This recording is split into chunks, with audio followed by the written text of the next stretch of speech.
নমস্কার, Rishibani institute of Vedic অ্যাস্ট্রোলজির পক্ষ থেকে স্বাগত জানাই আজকের জ্যোতিষ আলোচনায়। আমি শান্তনু, আপনাদের সঙ্গে। আলোচ্য বিষয় বিশুদ্ধ জ্যোতিষ, প্রেত বাধক যোগ। জীবনের অগ্রগতি হতে হতে হচ্ছে না, চাকরি পেয়েও পাচ্ছেন না, কোনোভাবেই যেন দুর্ভাগ্য আপনাকে ছাড়ছে না। হতেই পারে আপনার জন্মকুণ্ডলিতে রয়েছে প্রেত বাধক যোগ। প্রেত বাধক যোগ অদ্ভুত একটা যোগ, যেটা অত্যন্ত বিপজ্জনক, কিন্তু বেশিরভাগ সময় আমরা একে ইগনোর করে চলি।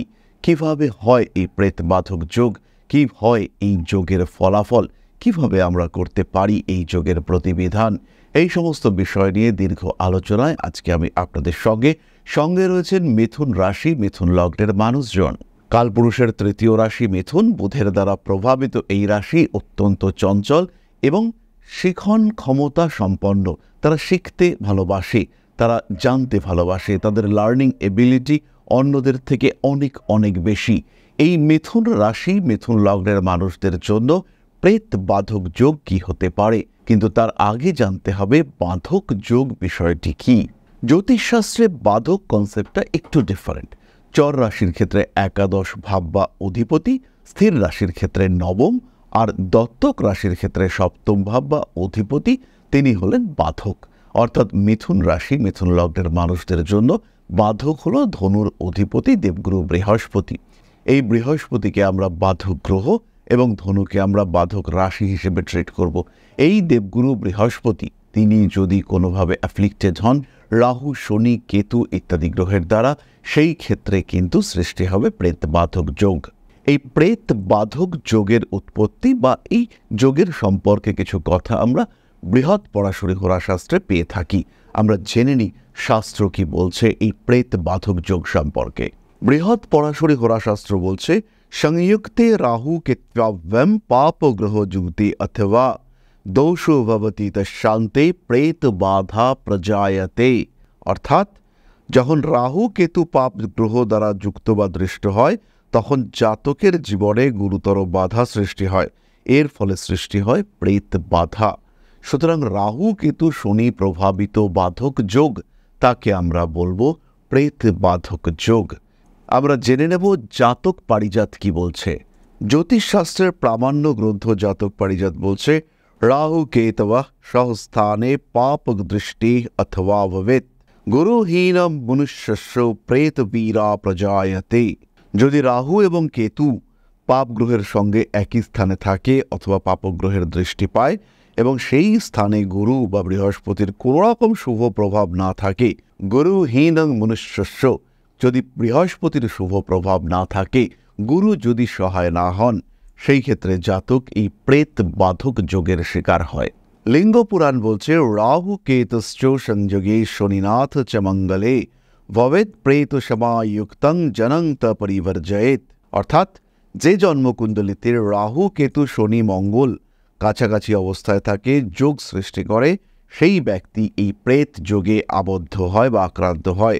এমন ব্যক্তির সংস্পর্শ এড়িয়ে চলা উচিত। মানসাগরী বলছে, লগ্নে সে পাপযুক্তে চ রাহুদৃষ্টে চ জন্মনি গুরুহীনে তু তদ্ভগে প্রেত বাধা প্রজায়তে। অর্থাৎ জন্মকুণ্ডলিতে লগ্নেশ যদি পাপগ্রহের সঙ্গে যুক্ত হয়ে রাহুর দৃষ্টিপ্রাপ্ত হয়, অথচ বৃহস্পতির শুভ প্রভাব সেই ক্ষেত্রে অনুপস্থিত থাকে, তাহলে প্রেত বাধা যোগ সৃষ্টি হয়। সুতরাং বাধক যোগ বা বাধক গ্রহ যদি রাহু কেতু শনি ইত্যাদি পাপগ্রহের দ্বারা যুক্ত, দৃষ্ট, প্রভাবিত হয়, তাহলে তাকে আমরা বলবো সৃষ্টি হয়েছে প্রেত বাধক যোগ। প্রেত বাধক যোগের ইম্প্যাক্ট জীবনে উন্নতিতে সাংঘাতিক বাধা, অগ্রগতিতে বাধা এবং অকারণ বুঝতেই পারছেন না কেন বাধা, কিসের বাধা। সবাই একসঙ্গে যাচ্ছে, প্রত্যেকে সফল হলো, শুধু আপনি ব্যর্থ। প্রেত বাধক যোগ এর কারণ। একটি কাজ আপনি জানেন সফল হবেনই, সফল হওয়ার দিন এগিয়ে এসেছে, কিন্তু আপনি সফল হলেন না। ব্যর্থতা এলো, বাধা এলো আপনার জীবনে, সমস্যা সৃষ্টি হলো। এর কারণ প্রেত বাধক যোগ। জীবনে বিভিন্ন রকম অস্থিরতা, হওয়া কাজ, হয়ে যাওয়া ঘটনা, সেটা ঘটছে না। এগোতে গিয়েও বাধা, মানসিক দুশ্চিন্তা, বারবার প্রচেষ্টা, বারবার ব্যর্থতা, কোনোভাবেই সাফল্যের মুখদর্শন হচ্ছে না। কারণ হতে পারে প্রেত বাধক যোগ। শরীর দুর্বল, ভীষণ দুর্বল, ভীষণ দুর্বল, লোকের নজর লাগছে, আপনি ফিল করছেন কেউ আপনার ক্ষতি করছে, কিন্তু কে করছে, কে করতে পারে আপনার শত্রুতা? আপনি তো কারোর সঙ্গে কখনো খারাপ ব্যবহার করেননি, কারণ হতে পারে প্রেত বাধক যোগ। সুতরাং জন্মকুণ্ডলিতে এমন একটি যোগ যেটাকে আমরা গুরুত্ব দেই না, যে যোগ আমাদের জীবনকে অনেকটা নিয়ন্ত্রণ করতে পারে, সেই রকম একটি যোগ হলো এই প্রেত বাধক যোগ, যা আমাদের জীবনকে অস্থির করে তুলতে পারে। মিথুন রাশি, মিথুন লগ্নের মানুষদের ক্ষেত্রে দেবগুরু বৃহস্পতি যদি রাহুযুক্ত হয়ে থাকে, যদি জন্মকুণ্ডলিতে গুরুচণ্ডাল যোগ থাকে, তাকে আমরা প্রেত বাধক যোগ হিসেবে ট্রিট করতে পারি। যদি দেবগুরু বৃহস্পতি তিনি রাহু, শনি, কেতু এদের দ্বারা প্রভাবিত হয়ে 6, 8, 12 ইত্যাদি ঘরে অবস্থান করে থাকেন, অর্থাৎ দুস্থানগত হয়ে থাকেন, সেই ক্ষেত্রে তাকে আমরা বলবো প্রেত বাধক যোগ। যদি বৃহস্পতি কোনোভাবে পীড়াগ্রস্ত হয়ে দ্বাদশভাবে হয়ে থাকেন এবং সপ্তমে রাহু অবস্থান করে থাকে, কিংবা বৃহস্পতি অষ্টমে থাকেন কিংবা ষষ্ঠে থাকেন এবং সপ্তম ভাব রাহু পীড়িত হয়ে থাকে, সেই ক্ষেত্রে আমরা বলবো সৃষ্টি হয়েছে তোমার প্রেত বাধক যোগ।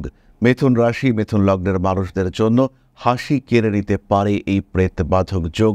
জীবনের উন্নতির ক্ষেত্রগুলিকে একদম গলা টিপে অবদমন করতে পারে এই প্রেত বাধক যোগ। সুতরাং জন্মকুণ্ডলিতে এই যোগের উপস্থিতি আপনাকে পিছিয়ে দিতে পারে। আমরা জানব কোন নক্ষত্রের ক্ষেত্রে কোন ঘটনা ঘটে। প্রথমেই রয়েছেন মৃগশীর্ষা। প্রেত বাধক যোগ ইনটিউশন পাওয়ার বাড়িয়ে দেয়, পরিবার থেকে বিচ্ছিন্ন করবার একটা চেষ্টা সৃষ্টি করে। মৃগশিরা নক্ষত্রের মানুষদের ক্ষেত্রে প্রেত বাধক যোগ অকারণ অস্থিরতা সৃষ্টি করে, কোনো একটি কাজের প্রতি ক্রমাগত ছুটে যাওয়ার টেন্ডেন্সি তৈরি করে দেয় এবং প্রকৃত পরিকল্পনা ছাড়া ওই কাজটি করতে গিয়ে ব্যর্থ হয় এই জাতক। বারবার ব্যর্থতা ডেকে নিয়ে আসে হতাশা। ফলে এই যোগ উপস্থিত থাকলে ভীষণ অ্যাক্টিভ মিথুন রাশি, মৃগশিরা নক্ষত্রের জাতক তারা বিধ্বস্ত হয়ে পড়ে, নিজেদের আত্মবিশ্বাস হারিয়ে একদম কঠিন পরিস্থিতির সম্মুখীন হয়ে পড়ে এই জাতক। পরবর্তী নক্ষত্র আর্দ্রা, রাহুর নক্ষত্র।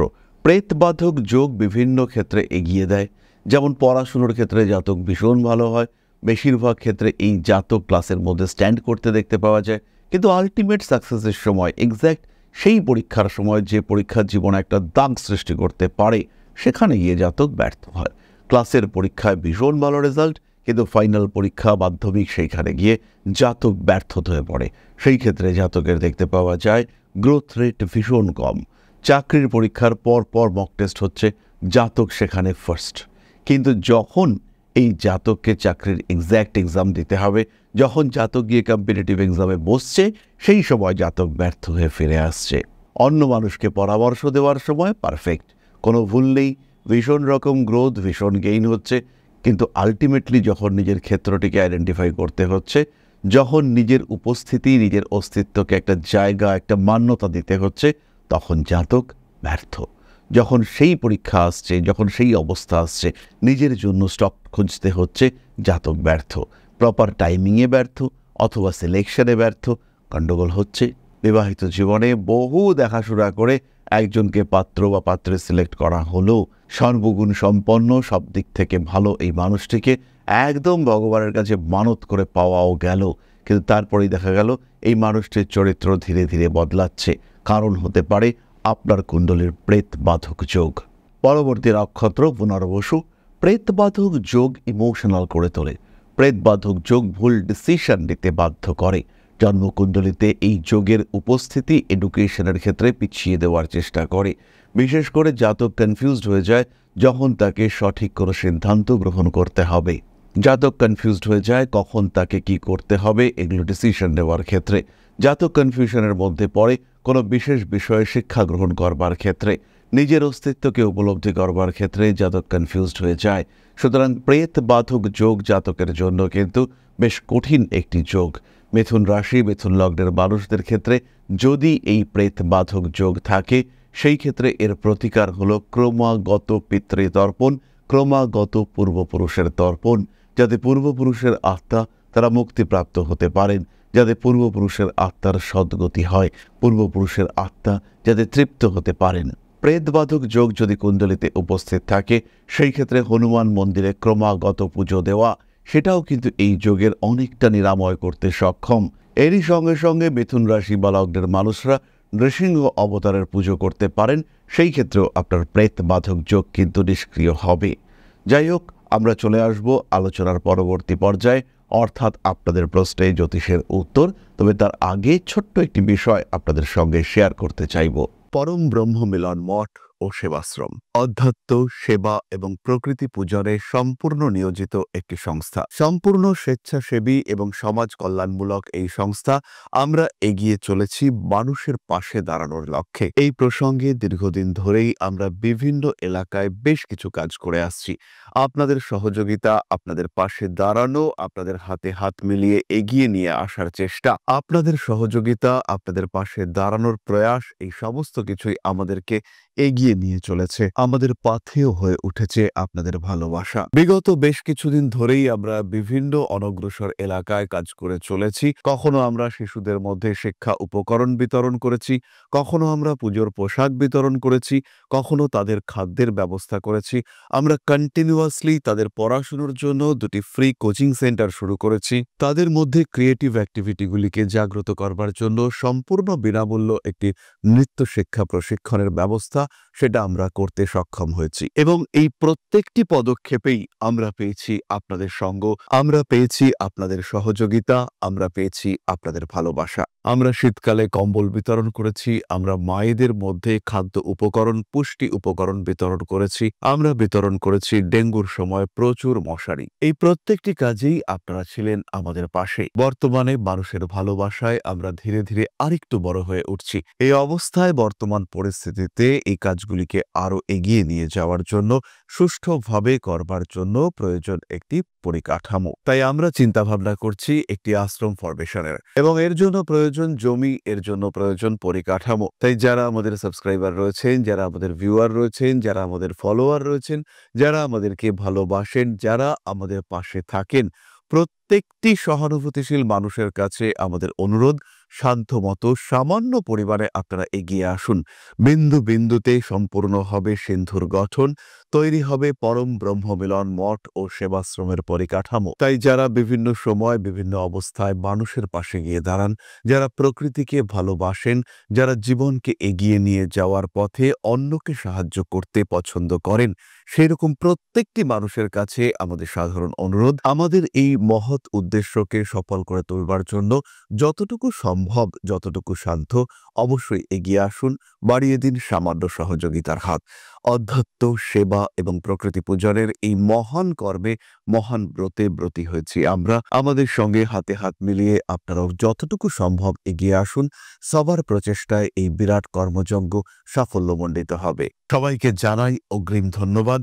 আমরা জানি আপনাদের সহযোগিতা আমরা পাবো। বেশ কিছুদিন ধরেই বহু মানুষ আমাদেরকে সাহায্য করে চলেছেন, কারণ আমাদের ইন্ডিভিজুয়াল সামর্থ্য অতি ক্ষুদ্র, তার মাধ্যমে এই মহৎ কার্যগুলিকে সম্পূর্ণ করা সম্ভব নয়। তাই প্রত্যেকের ছোট্ট ছোট্ট সহযোগিতার হাত আমাদেরকে এগিয়ে নিয়ে চলেছে। আমরা এগিয়ে চলেছি সাফল্যের লক্ষ্যে। আপনাদের ভালোবাসা এভাবেই আমাদের পাশে থাক, আমরা সফল হবই। তাহলে এবার আমরা চলে আসি আপনাদের প্রশ্ন পর্যায়ে। প্রশ্ন করেছেন অনিমেষ বাগচি, 17/9/1998, জন্ম সময় দুপুর 3টে থেকে 3টে10, place of birth Kolkata Kamarhati. খুব খারাপ সময় চলছে, ভীষণ প্রবলেমের মধ্যে আছি, একটু যদি বলেন তাহলে খুব উপকৃত হই।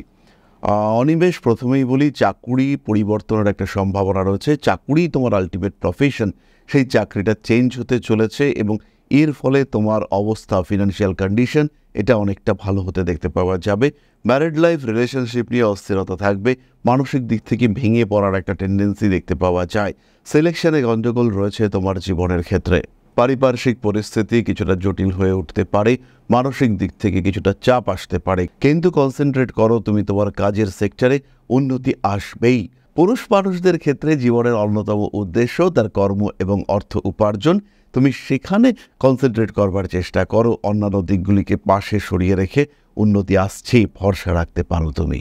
তাহলে আজকের আলোচনা আমরা আর দীর্ঘায়িত করব না। সবাই সুস্থ থাকুন, ভালো থাকুন, মা শ্রী আদিশক্তির আশীর্বাদ বর্ষিত হোক আপনাদের উপর। সমৃদ্ধ, আরও সমৃদ্ধ হয়ে উঠুক আপনাদের প্রত্যেকের জীবন। জয় মা আদিশক্তি। নমস্কার।